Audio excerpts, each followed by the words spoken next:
ભાવનગરના મહુવામાં ડોડિયા ગામની પ્રાથમિક શાળાને તાળાબંધી કરવામાં આવી। આચાર્ય બાળકોને હેરાન કરતા હોવાનો આક્ષેપ સાથે વાલીઓએ તાળાબંધી કરી।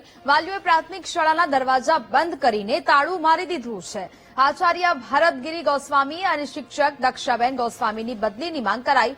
બદલી ન થાય ત્યાં સુધી તાળા ખોલવાનો વાલીઓએ ઇનકાર કર્યો છે।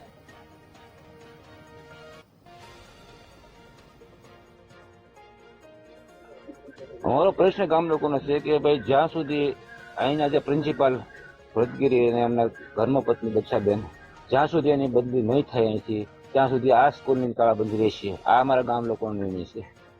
એવું તો શું થયું હતું કે તમારે આટલો બધો વિરોધ કરવો જોઈએ?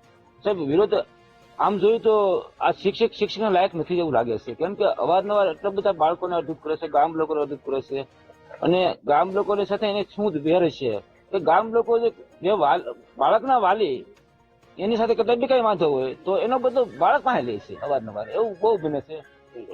જો એની 2 દિવસની અંદર બદલી કરવામાં નહીં આવે તો કે તાળું તો ખોલવાના જ નથી, અને જો બદલી કરવામાં નહીં આવે તો ટીપીઓ સાહેબ જે બારડ સાહેબ છે એની ઓફિસની અમે બધા બાળકોને લઈને ઓફિસમાં ભણવા બેસી જાઉં। અને અમે જો 3 અરજી કરી, બારડ સાહેબને દીધી, ભાવનગર શિક્ષણ અધિકારીને દીધી, કોઈ પણ અમને જવાબ દેવામાં આવ્યો જ નથી। જો 2 દિવસની અંદર નહીં થાય તો બારડ સાહેબની ઓફિસે અમે જઈને ના બેસી જશું, બાળકોને ભણવા લઈ અને અનશન ઉપર ઉતરી જાવ, જ્યાં નિશાળે જઈને ઓફિસે જઈને બારડ સાહેબની ઓફિસે જઈને। આચાર્યના વિરોધમાં ગામ લોકોએ ઘણા ટાઈમથી સંઘર્ષ ચાલે છે અને અમે લેખિત અને મૌખિક ઘણી રજૂઆત પણ કરેલી છે જિલ્લામાં, તાલુકામાં, પણ અમને કોઈ પણ તટસ્થ જવાબ મળેલ નથી।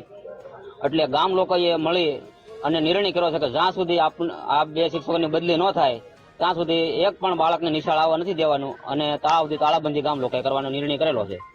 એવું તો શું કર્યું આચાર્યએ કે તમારે તાળાબંધી કરવાનો ફરજ પડી ગઈ?